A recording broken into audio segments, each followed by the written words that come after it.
Bien, hermano, estamos llegando al final. Será el próximo domingo de esta serie Remando contra la Corriente. Y el apóstol Pedro reserva para el final lo que todo buen escritor, toda carta, debe reservar. Al final, los saludos, los compromisos. A propósito, a veces se repite, en este caso lo veremos también la semana entrante. Pero hoy él vuelve a retocar en el pasaje del capítulo 4. Voy a pedir que lo busque, no habrá proyección de los versículos, nada, búsquelo en su Biblia.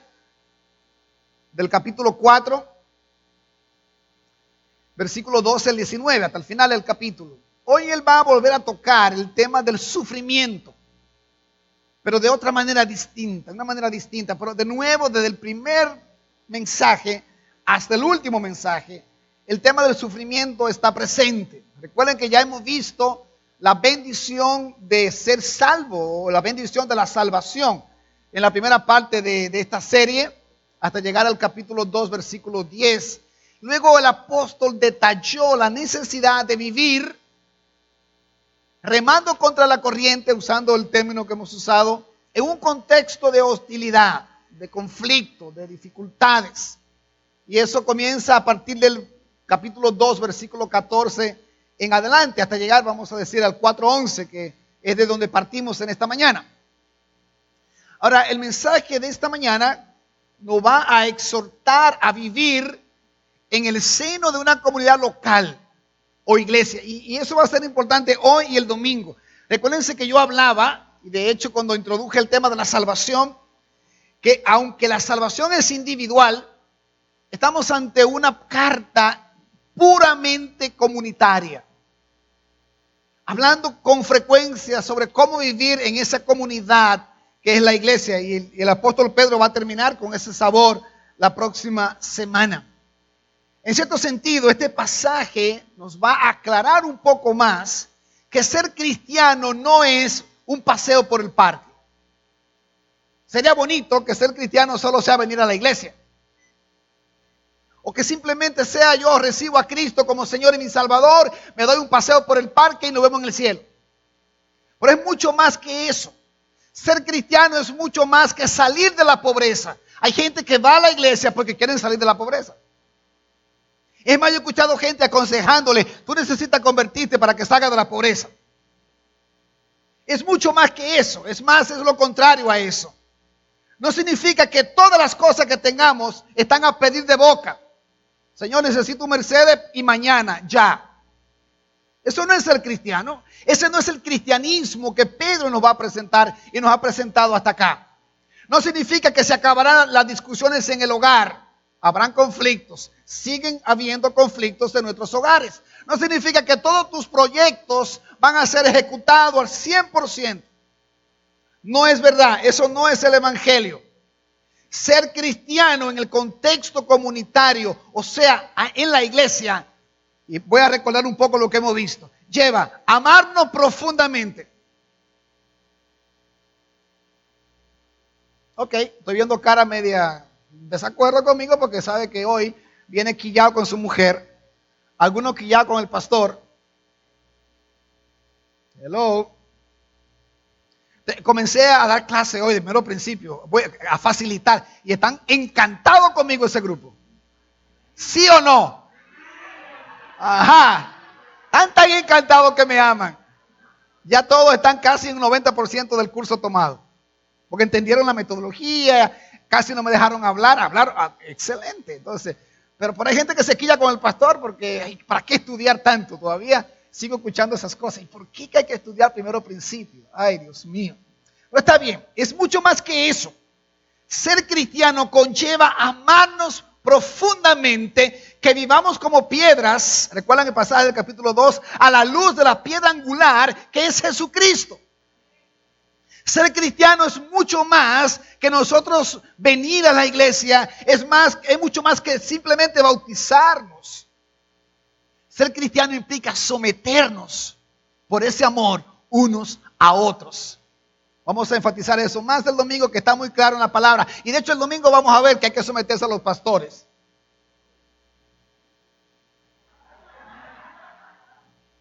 Si los pastores hacen la cosa como deben hacerla, ¿verdad? no es sujeción ciega, como tampoco la esposa tiene que sujetarse ciegamente a su marido, pero tiene que sujetarse. Así que Pedro nos va a llevar desde la sujeción en general, ya lo vimos en sujeción de los esclavos a los amos, o sea, usted a su trabajador, a su empleador, lo vimos también de el esposo a la esposa, y luego nos va a llevar ahora del pastor o de los pastores o líderes en la iglesia, también debemos sujetarnos. Así que por ahí va caminando Pedro para que entendamos qué es el evangelio, qué es el cristiano. En fin, ser cristiano es remar contra la corriente, y eso demanda sacrificio, pruebas, dificultades. Ese es el cristianismo. Yo quisiera un cristianismo mucho más suave que este texto que Jesús compartió con los discípulos. Él dijo en Marcos 8, 34, 35, entonces llamó a la multitud y a sus discípulos y le dijo lo siguiente: si alguien quiere ser mi discípulo, que se niegue a sí mismo. Ya no queremos eso. Dice, lleve su cruz y me siga. Este texto no se predica hoy en las iglesias, porque el evangelio se ha constituido en otra cosa, pero quedémonos en el texto.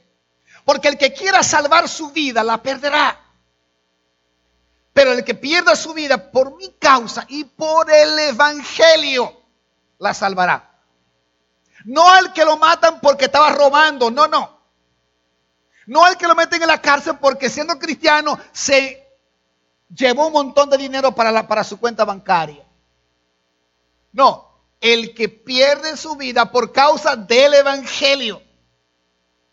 El que paga el precio de ser creyente, el que entiende el evangelio y vive un evangelio que realmente se ajusta a la palabra de Dios. Eso es lo que está hablando aquí Jesús, y es lo que Pedro asimila. Lo que Pedro nos va a narrar a nosotros en el pasaje que vamos a ver esta mañana. Así que vamos a ver el pasaje. Voy a invitarle a Primera de Pedro, capítulo 4, versículo 12 hasta el final, hasta el 19. Si usted nos viene a visitar hoy y no sabe de lo que estamos hablando, esta es una serie que comenzó hace 2 meses y medio. Ya estamos llegando al final de la primera carta del apóstol Pedro y hemos titulado esta serie Remando contra la corriente. Remando contra la corriente. Hoy vamos a ver el tema de el gozo en medio del sufrimiento. De nuevo Pedro hablando de sufrimiento. Y le voy a leer la versión internacional que dice: queridos hermanos, no se extrañen del fuego de la prueba que están soportando, como si fuera algo insólito. Al contrario, alégrense de tener parte en los sufrimientos de Cristo, para que también sea inmensa su alegría cuando se revele la gloria de Cristo. Dichosos ustedes si los insultan por causa del nombre de Cristo, porque el glorioso Espíritu de Dios reposa sobre ustedes. Que ninguno tenga que sufrir por asesino, ladrón o delincuente, ni siquiera por entrometido. Pero si alguien sufre por ser cristiano, que no se avergüence, sino que alabe a Dios por llevar el nombre de Cristo. Porque es tiempo de que el juicio comience por la familia de Dios. Y si comienza por nosotros, ¿cuál no será el fin de los que se rebelan contra el evangelio de Dios? Si el justo a duras penas se salva, ¿qué será del impío y del pecador? Así pues, los que sufren según la voluntad de Dios, entréguense a su fiel Creador y sigan practicando el bien. Y el domingo escucharán lo siguiente: a los ancianos que están, ahí va a hablar a los pastores y luego a las ovejas. Y luego termina la carta. Así que terminaremos el domingo. Gozo en medio del sufrimiento. Veamos versículo por versículo, comenzando los primeros 2 que forman una unidad, que habla más del gozo, que es una de las características imprescindibles de todo cristiano. El cristiano debería ser el modelo de gozo, de alegría en medio de las circunstancias de la vida. La certeza de andar con Cristo y vivir para Cristo nos lleva a gozarnos, a comprometernos con su reino, a vivir una vida de excelencia. en medio de las dificultades, hermanos. Vivimos en la misma cultura, en la misma ciudad, bajo el mismo sistema que toda la gente de este país. Pero la diferencia es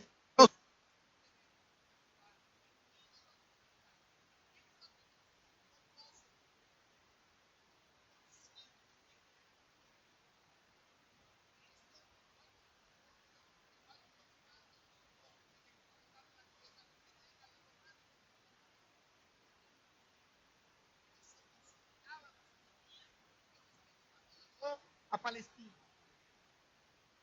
Vivía en la misma situación. Sin embargo, ¿qué hicieron? ¿Qué hizo Jesús? ¿Cuál es el modelo? Yo vivió hacia todo eso que estamos viviendo los demás, pero con alegría, gozo, sometiéndose a su Padre, a nuestro Dios. Por eso el texto comienza, queridos hermanos, van 2 veces en la carta que Pedro habla en esos términos, queridos hermanos. Y aquí hay como una contradicción. Miren cómo se leería eso. No se extrañen de que no sea extraño. O sea, no se sientan ustedes como extrañados de que sufran. Porque eso es sine qua non, es normal, es el ABC de la vida cristiana. No se extrañen del fuego de la prueba que están soportando como si fuera algo insólito, como si fuera algo extraño. No se extrañen como si fuera extraño. No sé si me sigue. No nos extrañemos si sufrimos por Cristo, por el Evangelio, porque usted es cristiano. De hecho, hermanos míos, si usted no sufre nada, ¿será cristiano? Ay, que usted es muy popular. Usted es el cristiano más chévere del mundo, muy popular. Cuidado si el compromiso suyo es tan light, tan popular, que el Evangelio no existe. Y no estoy diciendo que hay que sufrir por sufrir. Estoy diciendo, hermano, que cuánta gente no se burla del cristianismo, no habla mal del cristianismo, no pone zancadillas a los cristianos. Algo tiene que pasar en su contexto. Que usted diga, wow, ahora entiendo. Esto es porque soy cristiano. Es decir, que el sufrimiento, dice, pero no se extrañen por eso. Ahora dice en la parte intermedia del pasaje, dice, del fuego de la prueba que están soportando. Porque a nadie le gusta eso. Es como estar debajo de candela, debajo de fuego. ¿Quién quiere vivir bajo el fuego? Los sufrimientos son difíciles. Nadie quiere sufrir. Pero eso va como adherido. Hay toda una filosofía del cristianismo distorsionada en el día de hoy, voy a llamarle filosofía, que dice y rechaza el sufrimiento. No, yo no soy, como cristiano yo no tengo que hacer eso. De hecho, dicen que Jesús era el hombre que más dinero tenía, que vivía en los mejores hoteles en Palestina y que todo el mundo le servía y era muy abanderado del dinero. Entonces, ¿dónde está eso en la palabra? Esa es la pregunta que tenemos que hacernos. ¿Dónde vemos eso en esta carta de Pedro? ¿Dónde lo vemos en los evangelios? Porque el reino de los cielos se establece en base a sufrimiento, en base a una ética que va en contra de la ética del mundo. Y por eso lo llamamos es remar contra la corriente. A ver, ¿quiénes saben, quiénes hacen nado aquí o algo así? ¿Alguien no? Nazarena. Nadar, yo no sé si ha nadado o no, pero imagino que sabe de esto. Nadar en agua tranquila versus nadar en un río donde viene bajando una gran corriente y tú quieres subir, ¿es igual? O en el mar, hay un obstáculo distinto. Cuando tú quieres nadar en contra de la corriente, te encuentras con obstáculos. Hermano, cristianismo significa nadar en contra de la corriente. Hay obstáculos. Hay obstáculos. Por eso que las palabras dicen, no te unen en yugo desigual con el que no es cristiano. No ponga una empresa con alguien que no es cristiano, porque esa persona no va a querer pagar impuestos. Perdóneme por eso que dije ahora. Esa persona no va a querer hacer tal cosas. Y de repente tú te vas a dejar arrastrar por esa filosofía del mundo que va a favor de la corriente. Ir a favor de la corriente es fácil. ir en contra de la corriente es de un cristiano maduro. Es la demanda que Dios hace. El autor de Hechos, en el capítulo 14, versículo 22, dice: fortaleciendo a los discípulos y animándolos a perseverar en la fe. Eso es lo que Pablo hacía cuando él visitaba otra vez las iglesias. Y dice: es necesario pasar por muchas dificultades para entrar en el reino de Dios. Es necesario. Pablo lo vivió así, hermano.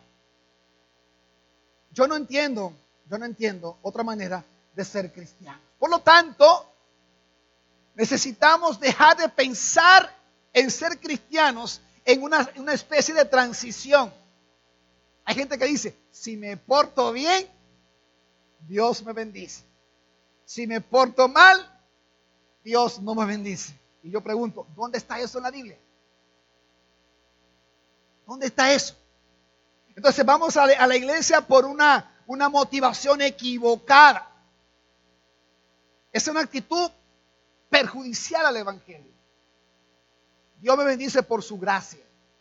Dios me bendice porque Él le da pura placer en bendecir. No, pero no porque yo me porte bien. Debo comportarme bien a pesar del sufrimiento. Y Dios, cuando Él quiere, me bendice.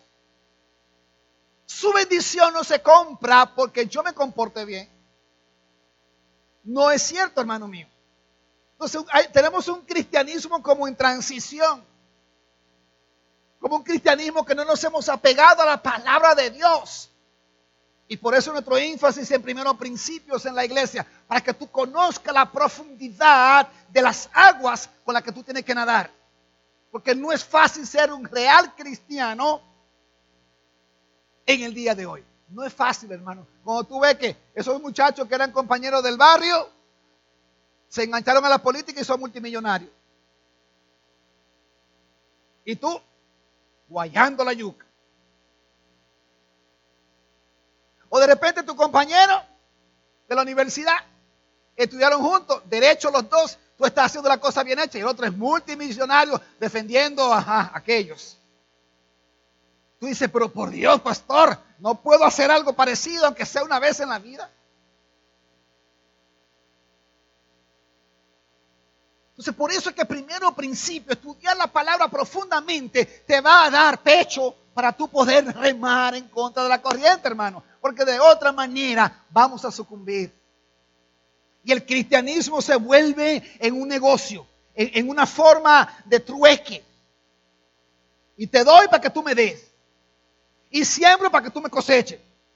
Y ahí van ese tipo de lenguaje que aunque tiene cierta verdad, ciertas leyes, en la práctica es totalmente perjudicial para el evangelio. Es decir, que el texto dice claramente: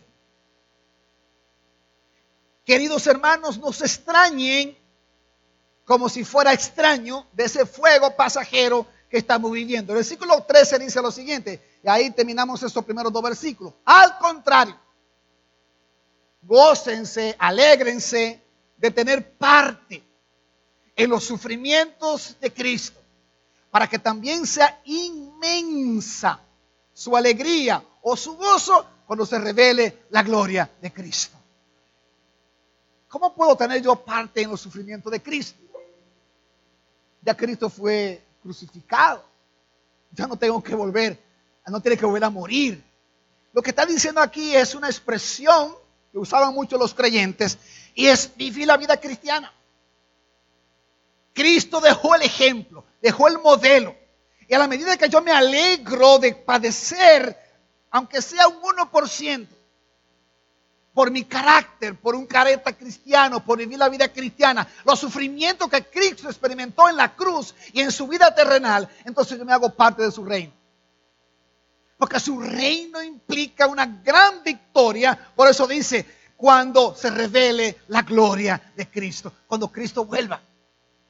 Su reino implica que Él es el rey, que Él está reinando y que Él vuelve otra vez a establecer un reino en la tierra. Y los que estaremos con Él, hermanos, tienen que haber experimentado cierta persecución, ciertas pruebas. La demanda del evangelio se ha confundido, hermano. De hecho, ser creyente de un lado, yo lo veo de esta manera. Y de hecho así lo estamos estudiando nosotros en primero principio. Está el querigma, ¿sabe de lo que hablo, verdad? Pero del otro lado está ¿qué? La didache. O sea, está la proclamación y está el discipulado. Está el evangelismo, pero está el discipulado. Está los beneficios que tengo de ser creyente para el reino, pero están las demandas, los compromisos. Es decir que es una moneda que tiene dos caras y tenemos que vivir a la luz de esto. Pero ese versículo enfatiza: alégrense, gocémonos de tener esos pequeños sufrimientos. Luego del 14 al 16 hay otro párrafo más, que aquí nos llama bienaventurados, felices por sufrir. Porque las pruebas nos van a consolidar y van a dar el motivo verdadero por el cual sufrimos. 14 dice: dichosos o felices ustedes o bienaventurados si los insultan por causa del nombre de Cristo. Porque el glorioso Espíritu de Dios reposa sobre ustedes.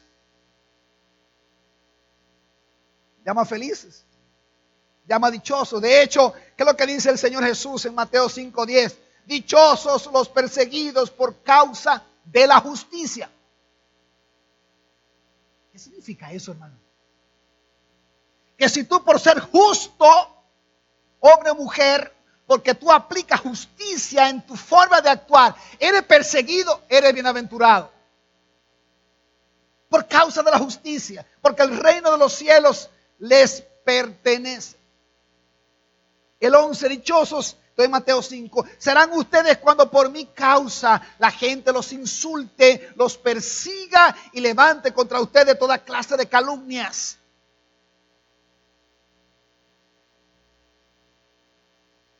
¿Cómo se siente usted cuando hay un compañero que habla mal de usted? Compañero de trabajo.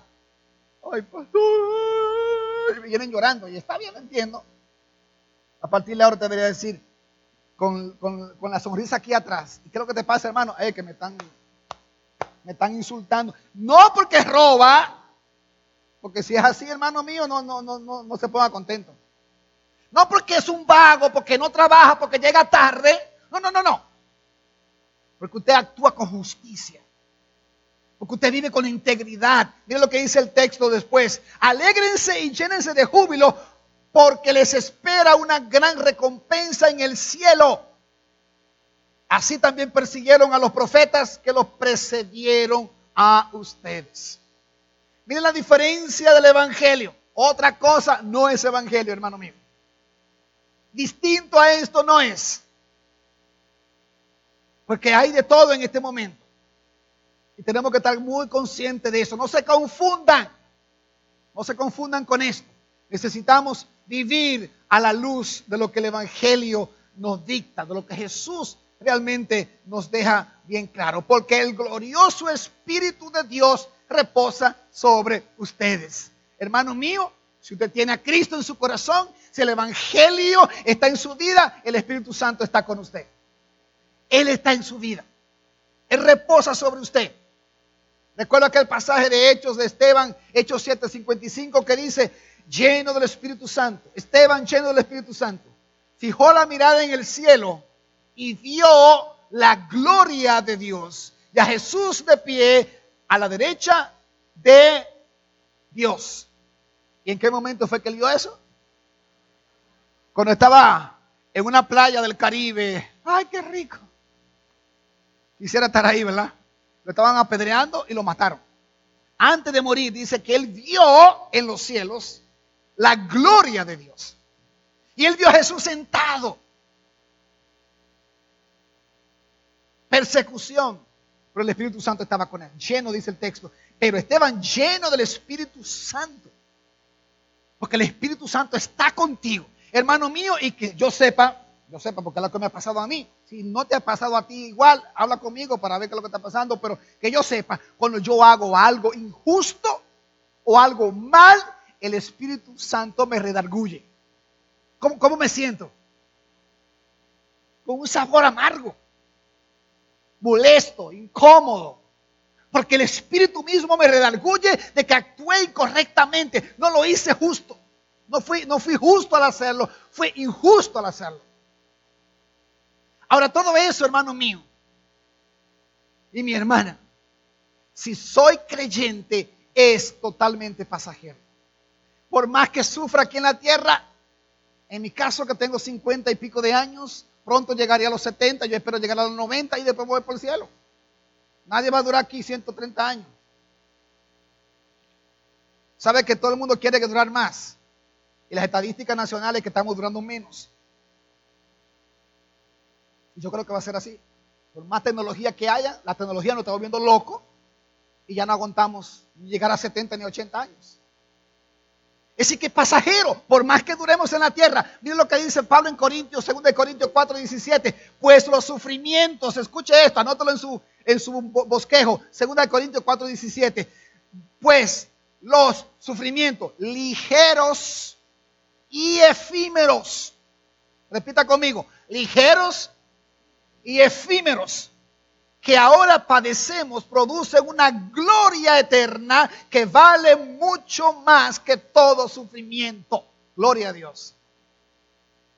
Vale mucho más que todo sufrimiento. Y el 18 dice, así que no nos fijamos en lo visible, sino en lo invisible, ya que lo que se ve es pasajero, mientras que lo que no se ve es eterno. Sufrimiento pasajero. Que te abofeteen inclusive, a los 20 minutos ya no te duele. No, si me pegan, yo lo mato. No es así que reaccionamos. Si me pasa cerca del carro y me le hace un rayoncito, yo me bajo y le cojo a pedrado o busco una pistola apretada y voy y lo mato. ¿Dónde está el enfoque? ¿Dónde está? ¿Estamos llenos del Espíritu Santo? Ese sufrimiento que puede pasar, si me dan un rayoncito, el Señor me cambia el carro o me lo pintan, qué sé yo, ¿y qué pasó? No pasa nada. El enfoque está puesto en ese glorioso Espíritu de Dios que reposa sobre nosotros.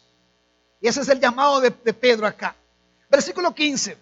Que ninguno, aquí viene el contraste del 14. El 14 dice de nuevo, y lo voy a leer, la primera parte del 14 dice: si los insultan por causa del nombre de Cristo, son dichosos, bienaventurados. Si los insultan por causa del nombre de Cristo. El 16 dice que ninguno tenga que sufrir por asesino, ladrón o delincuente. Yo no debería mencionar nada de eso. ¿Verdad que no? Porque si usted sufre por eso, por ladrón, que lo lleven a la cárcel. Por delincuente, avíseme para yo ir a denunciarlo para que lo tranquen. Ay, pero que soy miembro de la iglesia, pastor. Tú debes ir preso, hermano mío. Si usted es ladrón o delincuente, vaya preso. Ahora, la tercera mención es un poquito peligrosa. O ni siquiera por entrometido.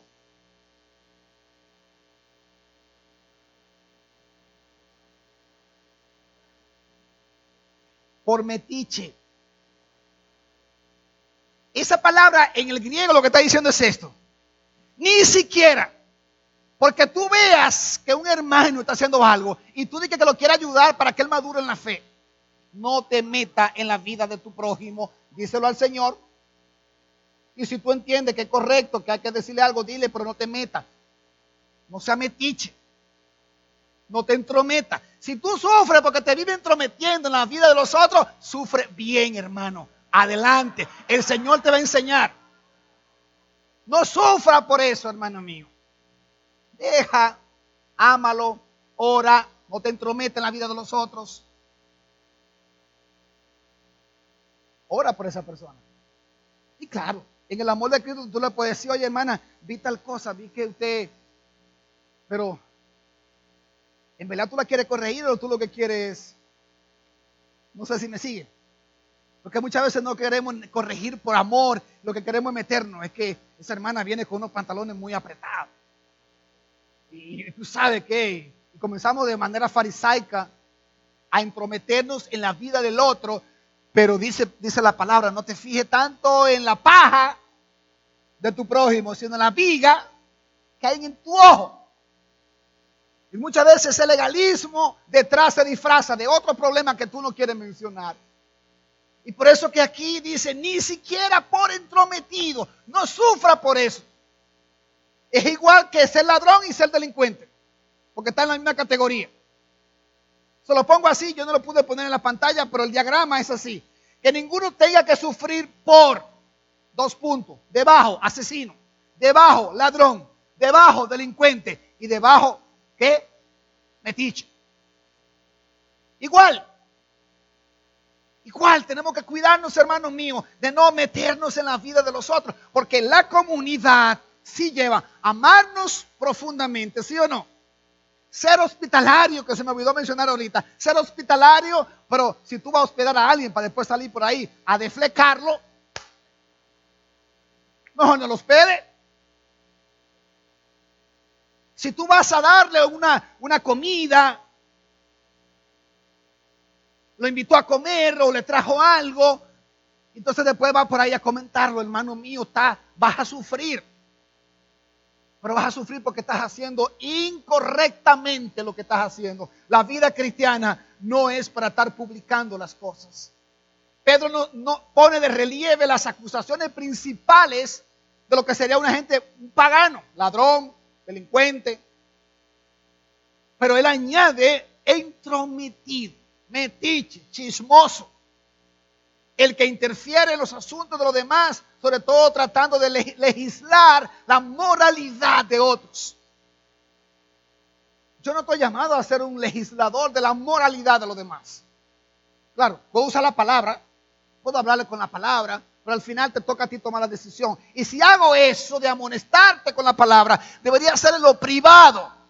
Debería ser con todo el amor del mundo y soltar eso, punto. Pero no publicarlo. La idea es que tanto en asuntos graves como en cosas sencillas, el testimonio de la iglesia debe ser íntegro y al final de todas las cosas ser totalmente responsable ante Dios. Versículo 16. Pero si alguien sufre, otra vez vuelve al tema del 14, por ser cristiano, que no se avergüence, sino que alabe a Dios por llevar el nombre de Cristo. Hermano mío, ¿es fácil eso o no? A ver, los que están en el bachillerato, ¿le es fácil ser cristiano con sus compañeros no cristianos? Los que están entrando a la universidad, usted entra en el primer trimestre, en el primer cuatrimestre, en el primer semestre, qué sé yo, depende de la universidad. Es fácil gozarse porque ustedes son cristianos, gloria a Dios, sin ser religiosos, pero dan defensa del evangelio, no se esconden. ¿Es fácil eso, hermano?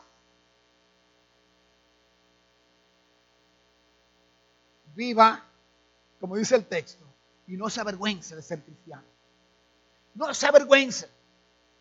Dice el texto, sino alabe a Dios por llevar el nombre de Cristo. En la historia de lo que se está hablando aquí del apóstol Pedro, es que en los primeros cristianos, el nombre cuando le ponían cristiano, era un mote, era negativo, no era positivo. Hoy día tú vas a ciertas iglesias y están llenos de artistas y políticos y todo el mundo, y ahí, ay, qué lindo ser cristiano, gloria a Dios, aleluya. Pero en aquellos años ser cristiano era como una secta perseguida y considerada de locos. Y en ese contexto que Pedro dice, alaben a Dios, porque ustedes tienen un título que se llama cristianos. No se dejen confundir por lo que lo persigue. Denle gloria a Dios por esa persecución. Porque esa persecución entonces produce gozo, alegría. Y versículo 17 al 18 es un instrumento de purificación. ¿En qué sentido? No es que yo me purifico por sufrir, pero ¿en qué sentido? Vamos a ver el texto. Porque es tiempo de que el juicio comience por la casa. La versión internacional dice por la familia de Dios. Y comienza por nosotros. Y si comienza por nosotros, ¿cuál no será el fin de los que se rebelan contra el evangelio de Dios? Capítulo 2 y en otro capítulo 3, en algún momento habló de eso. Pero aquí ya en un aspecto escatológico, o sea, como se acerca el fin, recuerden el capítulo 4, 18 y 19, como se acerca el fin, entonces Pedro lo pone en contexto. ¿Qué le espera a los que sufren por Cristo, a los que se burlan de Cristo. ¿Qué le espera a la casa de Dios y a los que no están en la casa de Dios? Es una comparación. Entonces dice, es tiempo de que el juicio comience por la familia de Dios. Hermano, ¿están entendiendo eso ustedes? Y si lo ponemos en la familia de Dios, Roberto, Jorge Roberto, Jorge López, Jorge Gómez, que son ancianos de la iglesia con un servidor, comienza por nosotros. El juicio, la evaluación comienza por nosotros. Dios es más severo con su pueblo que con los que están afuera. Hello. Ay, Dios mío, pastor, este mensaje no es para hoy, porque aquí hay mucha gente llegando nueva a la iglesia y no va a volver. Si no quiere, si quiere un evangelio suave, me dice que yo lo voy a mandar a alguna iglesia que yo conozco. Oiga lo que dice el apóstol Pablo. Y luego le voy a leer algo de Hebreos. Pablo, escribiéndole a los tesalonicenses, dice lo siguiente: así que nos sentimos orgullosos de ustedes ante las iglesias de Dios por la perseverancia y la fe que muestran al soportar toda clase de persecuciones y sufrimientos. Anótalo. Segunda de Tesalonicenses 1:4 hasta el versículo 10. Pablo estaba orgulloso por el sufrimiento de estos hermanos, por las persecuciones de estos hermanos. Y dice, todo esto prueba que el juicio de Dios es justo. Pablo le está escribiendo a los que no están en la iglesia. Le está escribiendo a la casa de Dios. Y dice, el juicio de Dios es justo, porque comenzó por dentro. No por fuera, sino por dentro. Todo esto prueba que el juicio de Dios es justo y por tanto Él los considera dignos de su reino. Diga aleluya, diga amén, diga algo, hermano. ¿Están entendiendo la lectura? Creo que se explica sola. Entonces dice, y por tanto Él los considera dignos de su reino, por el cual están sufriendo. Dios, que es justo, pagará con sufrimiento a quienes los hacen sufrir a ustedes. Ahí está el juicio afuera. Y a ustedes que sufren les dará descanso, lo mismo que a nosotros. Esto sucederá cuando el Señor Jesús se manifieste desde el cielo entre llamas de fuego con sus poderosos ángeles para castigar a los que no conocen a Dios ni obedecen el evangelio de nuestro Señor Jesús. Ellos sufrirán el castigo de la destrucción eterna, lejos de la presencia del Señor y de la majestad de su poder, el día en que venga para ser glorificado por medio de sus santos y admirado por todos los que ya hayan creído, entre los cuales están ustedes, porque creyeron el testimonio que les dimos. Diferencia entre Pablo y Pedro en el pasaje, que Pedro no habla del castigo que van a sufrir los que se burlan de usted, pero Pablo sí lo dice. En otras palabras, si el juicio comienza por casa, ¿por dónde sigue? Por los vecinos, por la familia. O sea que mi comportamiento, mi integridad impacta a todo aquel que me rodea. Y el juicio de Dios afecta poderosamente. Y es doctrina antiguo testamentaria, hermano mío. Pedro está considerando lo que pasaba en el Antiguo Testamento, que Dios cuando le entraba, ¿a quién entraba? A Israel. Primero con Israel, primero con su pueblo. Te llamé, te bendije, te puse por autoridad, te puse primero y no cola. Pero si no obedeces, te pongo de cola. Punto. Porque yo soy Dios. Porque yo soy Dios. Y así dice, escribiendo a Hebreos. Dame un segundito que se me fue el pasaje de Hebreos. Alguien que me busque Hebreos, donde habla de horrenda cosa es caer en manos del Dios vivo. Hermano mío, búscalo que no recuerdo, 9 o 10 por ahí. Horrenda dice el texto, lo estoy citando, no recuerdo el texto específico. Dice, horrenda cosa es caer en manos. Dale, Jonathan. 10:31.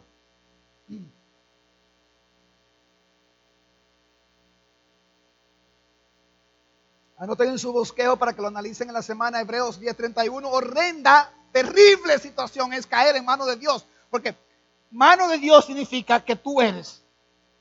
de la casa. Los demás van a ser juzgados y punto, se acabó, van para el infierno. Pero los que somos creyentes tenemos una evaluación hacia lo nuestro, hacia nosotros. Y de hecho, yo no sé si usted sabía, no me voy a meter en ese detalle, que hay un juicio para cristianos y uno para no cristianos. El bimá de Cristo para cristianos, el tribunal de Cristo y el juicio del trono blanco para los no cristianos. Diferencia uno al otro. Salvos para ser evaluados por Cristo, no salvos para ser enviados al infierno. ¿Cuál quieres? Los dos son juicios. Yo prefiero el primero. Salvo para ser evaluado por Cristo, no para ser lanzado al infierno, sino para ver tu comportamiento como cristiano. Y algunos dicen, y yo me uno, aunque es una discusión más profunda que lo que voy a decir, de que ahí se van a repartir las coronas, que en el capítulo 5 veremos el domingo, que se le ofrecen a los ancianos y pastores si hacen bien su trabajo. Y hay 5 coronas distintas. Entonces, sea por eso o no, habrá un juicio para ser evaluado por Cristo, pero habrá un juicio para simplemente mandarte al infierno porque tú no aceptaste el regalo de la salvación, porque rechazaste el evangelio, porque te burlaste del evangelio. Produjera o no produjera sufrimiento. Entonces el texto claramente dice, comienza por la casa de Dios. Y si comienza por nosotros, entonces aquí viene la parte que no podemos dejar fuera, que Pablo lo enfatiza bien claro, aunque aquí no lo habla tan claro. Y que Hebreo nos dice claramente que es horrenda cosa caer en manos de Dios. ¿Cuál no será el fin? ¿Cómo será el fin de los que se rebelan contra el evangelio de Dios? Si tú nos estás visitando y no conoces bien el evangelio, nuestra iglesia tiene herramientas para enseñar el evangelio. No lo podemos predicar todos los domingos. Lección 1 del libro 1, del primero principio, serie 1, el evangelio. Yo te desafío a tomar ese entrenamiento, a tomar ese proceso de estudio de la palabra de Dios, porque, hermano mío, no tiene excusa mañana de decirle a nadie, es que no me lo dijeron bien claro, es que fui a esa iglesia un domingo y ese pastor estaba medio incómodo, hablando cosas muy fuertes, y yo quería que me hablaran de bendiciones, de cosechar, de gozo, de alegría, de 5 mujeres en el cielo, de 7 qué sé yo qué. Eso es lo que yo quería que me hablaran. Yo no quería que me hablaran de esa cosa del evangelio, y por eso no volví. No tenemos excusas, hermano. Hay muchas cosas que la gente se ha inventado como evangelio. Este es el evangelio. El apóstol Pedro lo autentica. Versículo 18. Muy fuerte, muy fuerte. Si el justo a duras penas se salva, ¿qué será del injusto? Para no decir lo que dice ahí. Ahí dice impío. ¿Qué será del que no es justo y del pecador si apenas se salva el justo? ¿Ustedes recuerdan aquel pasaje cuando a Jesús le preguntaron, Señor, y todo esto, y de los ricos, y cómo va a ser para ir al reino de los cielos? Y Jesús dijo, es como, ¿qué fue? El ojo de una aguja. Pasar por ahí un hilo cuesta un poco. Pasar por ahí una soga, imposible. Y un camello lo entendió. Imposible. ¿Por ser rico? No, porque las riquezas, el amor a las riquezas, porque los bienes materiales son enemigos del reino de Dios. Punto. Eso sí. Pero riquezas malas, no. Tener recursos no es malo si tú no amas la riqueza. Hay muchos pobres que aman ser ricos, que están tan condenados como los ricos. Ese es el evangelio. Y yo no estoy acusando a nadie acá, lo que estoy diciendo es, ese es el evangelio. Eres tú que tienes que enfrentarte con él. Por eso el desafío está claro. Si el que es justo, el que busca la justicia de Dios, le cuesta la salvación, porque va a haber sufrimiento, porque se te van a oponer, porque perseverar no es fácil. A duras penas se salva. 1 Corintios 3, 15, creo 16, dice que seremos salvos así como por fuego. Si persevera, tú serás salvo. Y yo lo agrego, yo lo digo así como por chepa, para que lo entiendan. No va a ser fácil. El cristianismo ligero y fácil no es bíblico, mi amado, mi amada. Pedro termina así y no puedo cambiarlo. Eso es lo que la palabra presenta. ¿Sabe qué? Manténgase firme y va a perseverar. Se puede, hermano. Míreme para acá, usted que está visitándonos, así puede ser. Mire, a veces es así. Por mucho tiempo es así. Y después de repente usted va más o menos así y un día se cae pero se levanta. ¿Qué dice la palabra? El justo cae pero se levanta. Esa es la diferencia, hermano. El injusto se quilla y se va. Se molesta por cualquier cosa y no me quieren, no me saludan, no me llaman, no me buscan y se va. Recuerda que tengo ya 25 años en estas cosas. Tengo memoria de muchas cosas en la vida cristiana y de ser pastor. Personas que llegan y de repente desaparecen y dicen, ¿qué pasó? Porque se predicó tal cosa y ellos no querían oír eso. ¿Qué? Recuerdo una vez porque ya era una persona con mucho tiempo en la iglesia. Hay pastores que usted habló del diezmo ese día y él no le molestó eso y se fue. Ay. Ahora, si hacemos un dogma de una cosa, entonces, hermano, usted ve que es una doctrina falsa, váyase de la iglesia. Pero si le predicamos el evangelio, la palabra, para que usted crezca en la palabra, para que crezca en la fe, para que viva la vida cristiana, alabe al Señor por eso, aunque le duela. Si le duele, hermano mío, es porque necesita sanar, eso es todo. Necesita sanar. Cuando algo me molesta a mí, es un tema pendiente que está por resolver en mi vida. Algo tengo que resolver. Y el desafío de esta iglesia siempre es, venga, vamos a verlo, vamos a aconsejarle, vamos a apoyarle, vamos a animarlo, permítanos pastorearle. Venga, si usted entiende que algo está mal, díganos que lo vamos a evaluar para ver si se puede cambiar. Pero a la luz de la palabra, a la luz de una iglesia que está tratando de edificar familias para Dios. Imperfecta, pecaminosa como somos todos nosotros, pero buscando el reino de Dios. Y de seguro que estas cosas van a transformar tu vida.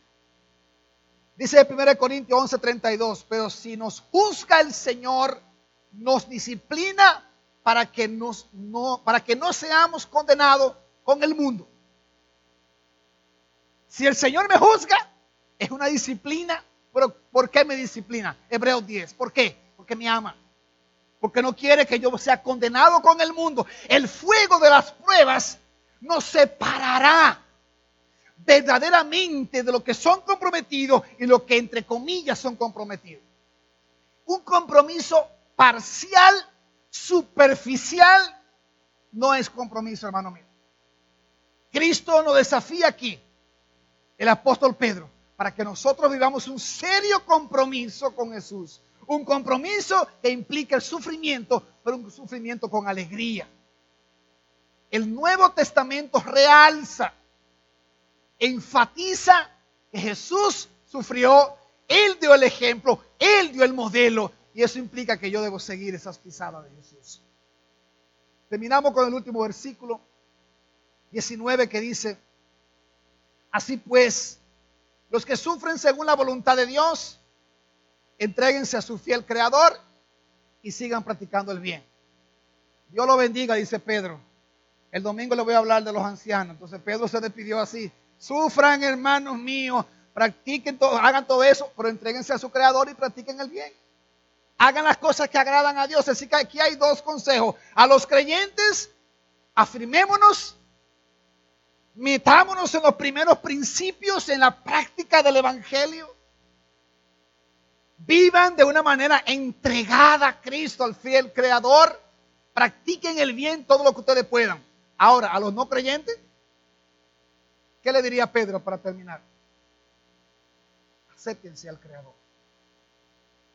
Vengan al Creador. Vuélvanse a Dios. Y esto no es deseo del pastor Félix de separar a unos y a otros. Miren, mis amados hermanos, yo soy un abanderado de ver y de caminar en tu peregrinaje donde tú estás. Esta iglesia no se caracteriza por estarte catalogando. No, nosotros nos caracterizamos por tú estás ahí, te vamos a apoyar para que tú avances un peldaño más. Amén. Esa es la característica de esta iglesia. Sobre todo en el contexto familiar. Para que tú vivas tu vida conforme a lo que el Evangelio dice. Pero tampoco podemos caer en el extremo o llegar al extremo de que vengan todos, entren todos, que todo está bien. Y lo que vamos a hacer a continuación, que es la cena del Señor, va en ese contexto, hermano. No se imaginan ustedes lo que significa para una persona como un servidor y los ancianos de esta iglesia, que lo que queremos es que el Evangelio se ponga en práctica, apoyar el peregrinaje de cada persona, caminar con cada familia cuando tenemos la Santa Cena, pensando, habrá personas que se sienten menospreciadas cuando decimos la cena es para aquellos que se han bautizado. Son preguntas que nos hacemos con frecuencia, pero tenemos que poner la advertencia. ¿Por qué? Se lo voy a leer y voy a pedir a los hermanos que van a repartir la cena que se preparen. Se lo voy a leer en Corintios 11. ¿Qué es lo que pasaba con las iglesias? ¿Dónde que entra el Evangelio en este elemento, en una práctica como la que vamos a hacer a continuación de la cena? Miren lo que dice el apóstol Pablo, versículo 20. De hecho, cuando se reúnen ya no es para comer la cena del Señor. Algo había mal. Porque cada uno se adelanta a comer su propia cena, de manera que unos se quedan con hambre mientras otros se emborrachan. Hello. ¿Había un problema, sí o no? Claro que sí. Unos eran comelones, otros no comían. Pero ¿sabe quiénes no comían? Los pobres. Porque los que tenían más dinero se hacían dueños y amos de la comida que ellos mismos llevaban. Entonces el mensaje aquí es menospreciar al otro. Porque no se aplica en el contexto ahora mismo con nosotros, sino que se menospreciaban a los demás. Y sigue el texto hablando. ¿Acaso no tienen casas donde comer y beber? ¿O es que menosprecian, aquí está la enseñanza, o es que menosprecian a la iglesia de Dios y quieren avergonzar a los que no tienen nada? ¿Qué les diré? ¿Voy a elogiarlos en esto? Claro que no. Mire, Pablo era muy difícil. Muy difícil. 23. Yo recibí del Señor lo mismo que le transmití a ustedes. Que el Señor Jesús, la noche en que fue traicionado, sufrió, tomó pan y después de dar gracias, lo partió y dijo: este pan es mi cuerpo que por ustedes entrego. Hagan esto en memoria de mí. De la misma manera, después de cenar, tomó la copa y dijo: esta copa es el nuevo pacto en mi sangre. Hagan esto cada vez que beban de ella en memoria de mí. Porque cada vez que comen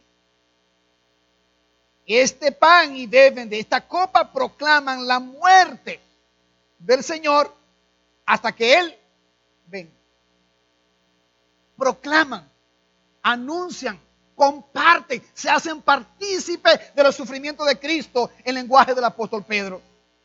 Por lo tanto, aquí viene: cualquiera que come el pan o beba de la copa del Señor de manera indigna será culpable de pecar contra el cuerpo y la sangre del Señor. Así que cada uno debe examinarse a sí mismo antes de comer el pan y beber de la copa. Porque el que come y bebe sin discernir el cuerpo, come y bebe su propia condena. Por eso hay entre ustedes muchos débiles y enfermos, e incluso varios han muerto. Si nos examináramos a nosotros mismos, no se nos juzgaría. Pero si nos juzga el Señor, miren que se parece a Pedro, ¿verdad?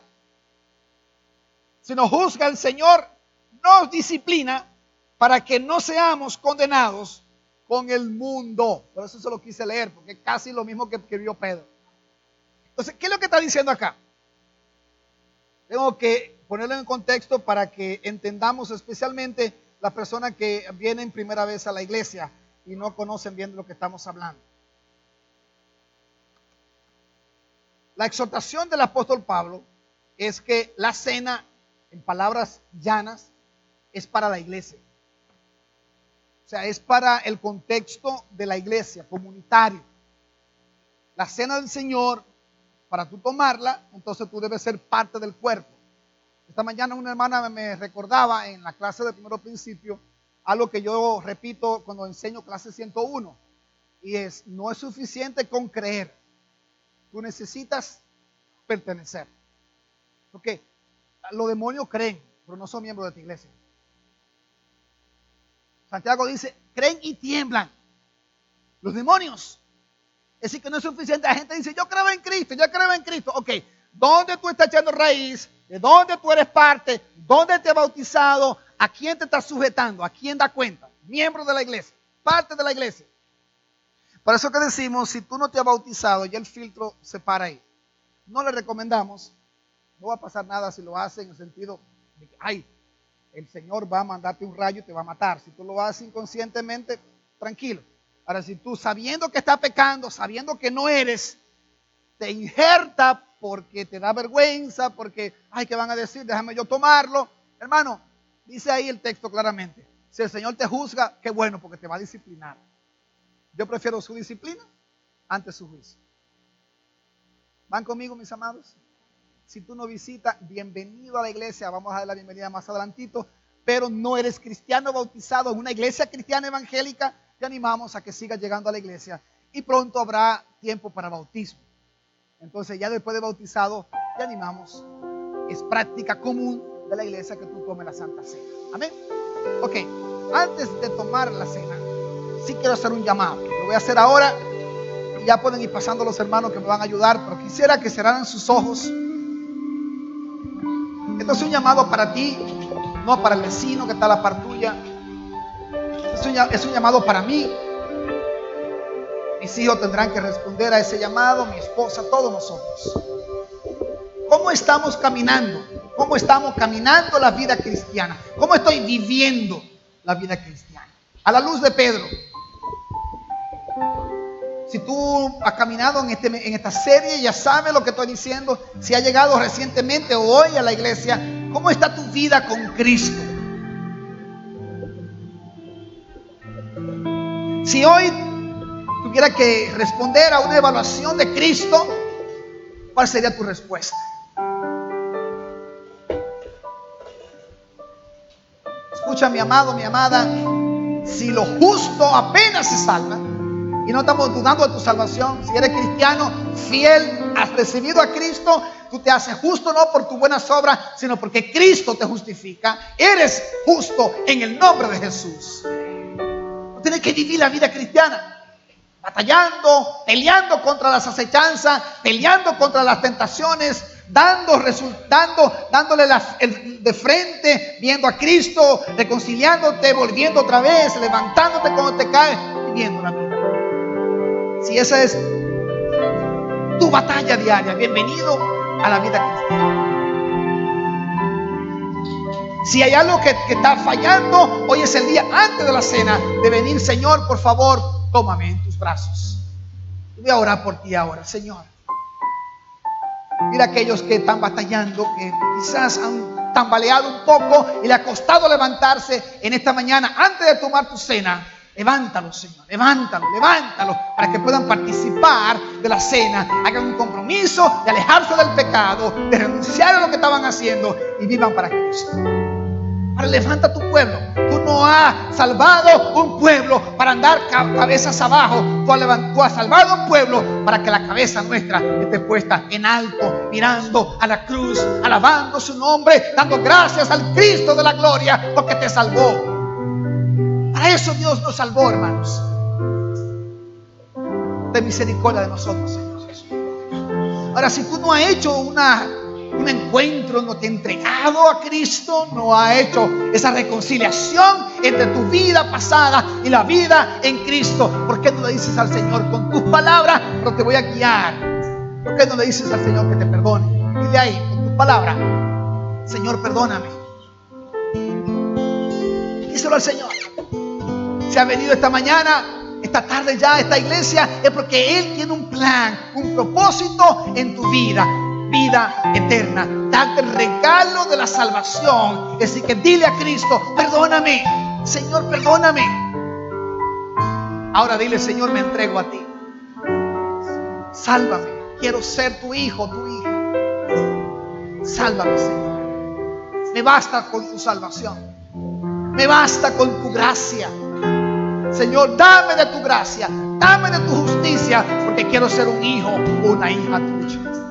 Padre, bendice a las personas que nos están visitando, que no conocen todavía de Cristo, aquellos que están llegando y no han dado el paso de salvación. Que hoy sea un día de salvación. Sálvale, Señor. Espíritu Santo, ven a morar a sus vidas. En el nombre de Jesús. En el nombre que es sobre todo nombre, Padre. Aleluya. Gracias, Señor. Ponte de pie ahora.